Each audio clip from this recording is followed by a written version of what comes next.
নমস্কার সকলকে, Bengali sports ব্লগের নতুন একটি ভিডিওতে ওয়েলকাম। অ্যাট লাস্ট দীর্ঘ প্রায় এক বছরের অপেক্ষা, সেই এক বছরের অপেক্ষার পর ইন্ডিয়া কিন্তু তাদের শেষ ম্যাচে এসে জিতলো। অর্থাৎ 2027-এর এএফসি যে কম্পিটিশন, এএফসি এশিয়ান কম্পিটিশনে কোয়ালিফিকেশন যে রাউন্ড ইন্ডিয়া খেলছিল, যেখানে তাদের প্রতিপক্ষরা ছিল হচ্ছে বাংলাদেশ, সিঙ্গাপুর এবং হংকং। তাদের সাথে এর আগে 5টা ম্যাচ ইন্ডিয়া খেলেছিল, সেখানে ইন্ডিয়া জিততে পারেনি, খাতাই খুলতে পারেনি তারা জিতে আর কি, ড্র করেছিল দুটো ম্যাচ। বাট আজকে ইন্ডিয়া কোচিতে দীর্ঘদিন বাদে খেললো এবং তারা সেইখান থেকে ম্যাচটা জিতলো। প্রথম গোল শুরুতেই রায়ান উইলিয়ামসের, একদম ম্যাচের 4 মিনিটে, এবং সেকেন্ড হাফে আকাশ মিশ্রার গোল। উল্টো দিকে হংকং একটি গোল করে ফেলে, বাট ইন্ডিয়া তাও ম্যাচটা 2-1 বার করে নেয়। এইবার কিছু পজিটিভ, নেগেটিভ এবং এই ভিডিওটাতে ইন্ডিয়ান ফুটবল কিভাবে এগোতে পারে সামনের দিকে, সেইটা নিয়ে একটু আমরা আলোচনা করব। সবাইকে ওয়েলকাম আবার, এবং সবাই একটু লাইক করে দিও ভিডিওটা। প্রথম কথা হচ্ছে, আজকের ম্যাচের যারা ম্যাচটা দেখেছে, ইন্ডিয়ার যারা খেলাটা দেখেছে, তারা মানে আমি জানি আজকে খুব কম মানুষ, আমি লাইভে ছিলাম, খুব কম মানুষ ছিল, বিকজ আফটার বাংলাদেশের কাছে হেরে যাওয়ার পরে যে ডিসঅ্যাপয়েন্টমেন্ট, যে হতাশা সমর্থকদের মধ্যে গ্রাস করেছিল, সেই হতাশা কাটিয়ে অনেকেই উঠতে পারেনি। সেই জন্যই আজকের ম্যাচে কিন্তু অন্য দিনের মতো সেই মানে উৎসাহ ছিল না, আমার নিজের মধ্যেও ছিল না বাংলাদেশের ম্যাচ হেরে যাওয়ার পরে। বাট আজকের ম্যাচ এবং বাংলাদেশের ম্যাচের মধ্যে যদি তফাৎটা বলি, সেটা হচ্ছে ইন্টেন্ট। শুরু থেকেই যে ইন্টেন্টটা আজকে খালিদ জামিলের ছেলেরা দেখিয়েছে, সেটার প্রশংসা আমায় করতেই হবে। প্রথমত যে প্লেয়ারটির কথা বলবো, যার ইনফ্লুয়েন্সে এই টিমটার অন্তত আজকের ম্যাচটার কথা আমি বলবো, আমার মনে হয়েছে যে মেন্টালিটিটা চেঞ্জ হয়েছে, সেই প্লেয়ারটার নাম হচ্ছে রায়ান উইলিয়ামস। রায়ান উইলিয়ামস প্রথম থেকেই একটা মনে হচ্ছে যে এক্স ফ্যাক্টর, এবং ইন্ডিয়ার যে 11 জন মাঠে নেমেছিল, সেই 11 জনের মধ্যে যে Ryan Williams is a superior one, সেটা কিন্তু বারবার বোঝা যাচ্ছিল। এবং সেইখানে যদি প্রথমে আমি গোলটার কথা বলি, ডান দিক থেকে অভিষেক টেকচাম সিং এই মুহূর্তে right back position, left back position, যখন যেখানেই খেলছে, আজকে দেশের হয়েও যথেষ্ট একটা স্ট্যান্ডার্ড ভালো পারফরমেন্স দিয়েছে, ক্লাবের হয়েও কিন্তু ভালো পারফরমেন্স করছে। সেইখান থেকে ডান দিক থেকে অভিষেক সিং এর পাস, এবং রাইট উইং থেকে মনবীর সিং রান করে গিয়ে খুব টাইমলি পাসটা, খুব টাইমলি হোল্ড করে বলটা পেয়েই যে একদম তাড়াহুড়ো করে, আমাদের ইন্ডিয়ান প্লেয়ারদের স্বভাব রয়েছে, দেখবে এই ধরনের ইন্টারন্যাশনাল ম্যাচগুলোতে আমরা করে থাকি, আমরা না প্রচণ্ড তাড়াহুড়ো করি, সেই তাড়াহুড়োটাও করেনি, বলটাকে দেখে ওয়েট করে সুন্দর পাস করেছে। এবং মাইনাসটা যখন করেছে, অপোনেন্টের হংকংয়ের যে দুজন ডিফেন্ডার এসে বলটাকে ক্লিয়ার করার জন্য আসছে, তাদের সামনে থেকে বলটা চলে গেছে, তারা রিচ করতে পারেনি। এবং পিছন থেকে স্ট্রাইকার ফিনিশ, যদিও রায়ান উইলিয়ামস স্ট্রাইকার খেলে না, ক্লাবের হয়ে কিন্তু উইঙ্গার খেলে, বাট যেটা পিছন থেকে রান করে এসে রায়ান উইলিয়ামসের ফিনিশটা স্ট্রাইকার্স ফিনিশ, এবং তারপরে তার যা সেলিব্রেশন, সেটা দেখে আমার মনে হচ্ছে যে না ভাই, এই এই লোকটা ভাই যে মানে ইন্ডিয়ার হয়ে খেলছে, খুব গর্ববোধ করছে, ও খুব প্রাউডলি ইন্ডিয়ার হয়ে খেলছে, আমাদের দেশকে যে ও রিপ্রেজেন্ট করছে, খুব প্রাউডলি ও রিপ্রেজেন্ট করছে। দ্যাট ইজ আ মানে great thing, that is a good thing. এবং দুর্দান্ত গোল। আমি যখন টিম সিলেকশন হয়, তখন মনবীর সিং এর সিলেকশনটা আমার কেন হয়েছিল সেটা আমার খুব একটা বোধগম্য হয়নি, কেন খালিদ জামিল মনবীর সিংকে খেলিয়েছিল।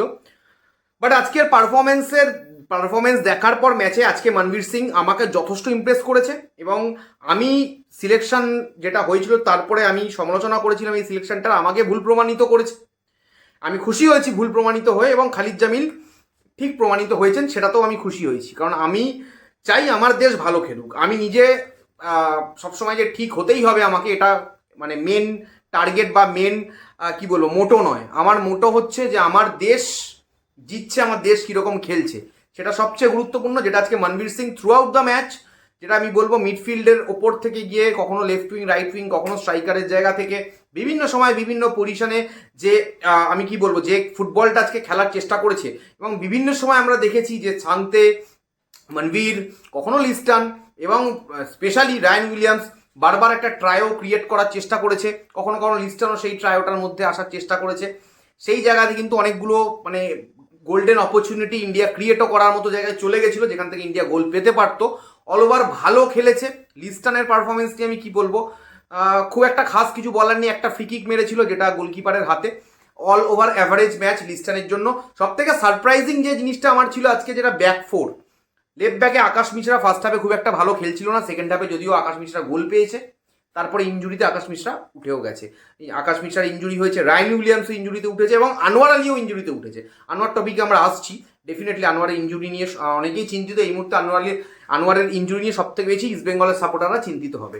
তো ব্যাকফোর্ডটা যদি দেখি, বাদিকে আকাশ মিশ্রা, সেন্টার ব্যাকে রাহুল বেকে এবং Sandesh Jhingan experienced centre backs, এবং রাইট ব্যাক পজিশনে হচ্ছে অভিষেক টেকচাম সিং, এবং আনোয়ার আলীকে আমরা দেখতে পাচ্ছি সিডিএম। আনোয়ার যে খুব খাস খেলেছে আজকে আমি এটা বলতে পারবো না, টু বি ভেরি অনেস্ট।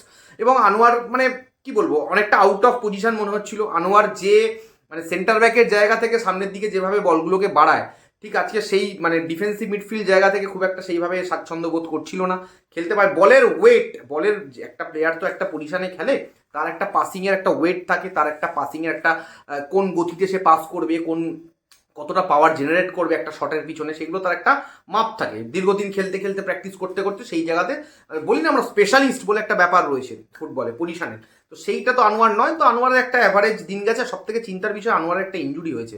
এবার সেই ইঞ্জুরিটার জন্য আনোয়ার কতদিন মাঠের বাইরে সেটা আমাদের পরবর্তীতে দেখতে হবে, বা আনোয়ার আদৌ মাঠের বাইরে থাকবে কিনা, বা আনোয়ার পরের ম্যাচেই ইস্টবেঙ্গলের হয়ে খেলতে পারে। ইস্টবেঙ্গলের ম্যাচ যদি এখনো দেরি আছে, 7 তারিখে একটা খেলার কথা হচ্ছে। ইস্টবেঙ্গল মনে হয় না 7 তারিখ খেলবে, কারণ আমাদের এখানে ভোট রয়েছে বলে 24-এর ম্যাচটা ফেডারেশন বলছে সাথে খেলতে, পাঞ্জাবের সাথে। ইস্টবেঙ্গল খেলবে বলে মনে হয় না। ইস্টবেঙ্গল সেই 11 তারিখ চেন্নাইয়ের সাথে অ্যাওয়ে ম্যাচই খেলবে। তো আনোয়ার যেভাবে উঠে গেল সেটা কিন্তু একটা চিন্তার বিষয় আমাদের সকলের জন্য। কি হলো সরো, আমাদের সকলের জন্য। এবং অল ওভার এইটুকু বলবো, একটাই বুঝতে পারলাম, রায়ান উইলিয়ামস এবং গোল, যেটা ইন্ডিয়া গোল খেলো, আবার একটু বলি, সেই জায়গাতে রাহুল বেকে না ভাই বয়স হয়ে গেছে। রাহুল বেকে এইবারে ন্যাশনাল টিমে আর মানে নেক্সট যে সাইকেলটা আসবে না, সেইখানে রাহুল বেকে অন্তত দেখতে চাই না। রিকোয়েস্ট করলাম, সন্দেশ তাও চলে যায়, রাহুল বেকে আর আমার মনে হয় না সেখানে দেখতে চাই। লাস্টের দিকে বিজয়কে দেখলাম, বিজয় নামলো, ফাইটিং স্পিরিট আছে ছেলেটার মধ্যে, ভালো ফিজিক রয়েছে। এটা কিন্তু খুব ইম্পর্টেন্ট ক্লিয়ারেন্স করেছে। ওই জায়গায় কিন্তু একটা গোলের মুখ খুলে ফেলতে পারতো হংকং, যেখান থেকে 2-2 হয়ে যেতে পারতো। সেই সময় ম্যাচের বয়স কিন্তু 2-1 ছিল। এবং গোলটা খাওয়ার ক্ষেত্রে দুজন ডিফেন্ডার, দুজন সেন্টার ব্যাক, সন্দেশ এবং রাহুল বেকের মধ্যে একটা আন্ডারস্ট্যান্ডিংয়ের প্রবলেম। দুজন সেন্টার ব্যাকের মাঝখান থেকে বলটা গোলের মধ্যে ঠেলে দিল। এবং গুরপ্রীতের ওই জায়গাটা আরও বেটার করা উচিত ছিল। থ্রু আউট দ্য কেরিয়ার আমরা গুরপ্রীতের মানে সব থেকে কয়েকটা উইক পয়েন্ট যদি আমরা বের করি, সেটা হচ্ছে আউটিং একটা উইক পয়েন্ট। গুরপ্রীত কখনো আউটস্ট্যান্ডিং আউটিং করে, কখনো খুব বাজে লেভেলে আউটিং করে। আর একটা হচ্ছে গুরপ্রীতকে গ্রাউন্ডারে খুব বিট করা যায়, যেহেতু গুরপ্রীতের হাইটটা অনেকটা ওপরে, গুরপ্রীত কিন্তু গ্রাউন্ডে নিচে নামতে লেট করে, সেখানে ওকে বিট করে গোল দিয়ে দিয়েছে। তাই ওই গোলটা না খেলেই আমাদের ভালো হতো। অল ওভার যেটা ম্যাচ দেখে আজকে বুঝলাম, আমাদের ফেডারেশনের কাছে as a Indian football fan আমার একটাই রিকোয়েস্ট থাকবে, যে ভাই আপনারা এইবারে দাদারা বন্ধুরা যারাই রয়েছেন, ঠিক আছে, আপনারা এবারে ওসিআই প্লেয়ার, বাইরের প্লেয়ারদের নিয়ে আসুন। ডুয়েল পাসপোর্টের যে ব্যাপারটা, সিটিজেনশিপের যে ব্যাপারটা, সেটা যদি স্পোর্টস কোটা বা কোনো কোটাতে কিছু করা যায়, সেটার একটা ব্যবস্থা আপনারা কেন্দ্রীয় সরকারের সাথে কথা বলুন। কারণ আমাদের ফেডারেশনে এরকম অনেকেই রয়েছে যারা এই মুহূর্তে আমাদের ভারতবর্ষে যে রুলিং পার্টি রয়েছে, ক্ষমতায় যারা রয়েছে, তাদের সাথে কিন্তু কানেক্টেড বা যুক্ত। তো আমার মনে হয় সেই জায়গাটা আপনারা সর্ট আউট করুন। যত বাইরের প্লেয়ার আমরা আনতে পারবো, আমরা ইমপ্রুভ করতে পারবো। কারণ আপনারা যদি মানে চারিদিকে তাকিয়ে দেখেন, লোকে বাইরের প্লেয়ার এনে 2018 সালে বিশ্বকাপ জিতে ফেলেছে ফ্রান্স। কটা প্লেয়ার ছিল ফ্রান্সের টিমে অ্যাকচুয়াল, ফ্রান্সে যারা ফ্রান্সের অ্যাকচুয়াল ছিল না। বা 2022-এ যে কাতার, যে ওদের বিশ্বকাপ, ওদের দেশের মাটিতে যে বিশ্বকাপটা ওরা খেললো, সেখানে কটা কাতারের প্লেয়ার ছিল আর কতগুলো বাইরের প্লেয়ার ছিল। সারা পৃথিবীতে চলছে, বাংলাদেশও এইভাবে মানে খেলছে। বাংলাদেশ যে বিশাল ইমপ্রুভ করে ফেলেছে সেটা নয়, আমাদেরকে হারিয়ে খুব লুঙ্গি ড্যান্স করেছিল বাংলাদেশ আগের ম্যাচে। বাট তারপরে মানে খুব একটা লাভ ওদের হয়নি, ওরাও উঠতে পারিনি নেক্সট রাউন্ডে, আমরাও উঠতে পারিনি। তো সেইটা মানে ওদেরও ফেলিয়ার, আমাদেরও ফেলিয়ার। এনিওয়ে, বাংলাদেশকে নিয়ে বেশি সময় নষ্ট করবো না ভিডিওতে। তো আমি এইটুকু রিকোয়েস্ট করবো, আপনারা যত দ্রুত সম্ভব রায়ান উইলিয়ামসের মতো আরও 4-5 জনকে তুলে আনুন। দুজন মাঝখানে মিডফিল্ডার নিয়ে আসুন, দুজন ফরওয়ার্ড নিয়ে আসুন, দুজন সেন্টার ব্যাক নিয়ে আসুন। নিয়ে এসে 4-5 জন এলে আমাদের টিমটা ব্যালেন্স হবে। কারণ না হলে আমরা 50 বছরও বিশ্বকাপ খেলতে পারবো না, আপনারা যে গতিতে ফুটবল মানে ডেভেলপমেন্ট করছেন। এটা হলে 10-15 ইয়ার্সে একটা পুশ আমরা পেতে পারি, এইটুকু আমার মনে হয়। তোমাদের কি মনে হলো ডেফিনেটলি কমেন্ট বক্সে জানিও। এবং অবশ্যই ইন্ডিয়ান সুপার লিগ আবার আসছে সামনের দিকে, বড় বড় ম্যাচ রয়েছে। সেই ম্যাচগুলো নিয়ে ইম্পর্টেন্ট মানে ভিডিও আসবে। মোহনবাগান, জামশেদপুর বিগ ম্যাচ, ব্যাঙ্গালোর এবং গোয়া বিগ ম্যাচ, এই বড় বড় ম্যাচগুলো নিয়ে ডেফিনেটলি ভিডিও আসবে। দেখতে থাকো বেঙ্গলি স্পোর্টস ব্লগকে, সাবস্ক্রাইব করো। খুব তাড়াতাড়ি আবারও দেখা হবে নতুন একটা ভিডিওতে। এখনের মতো সকলকে টাটা।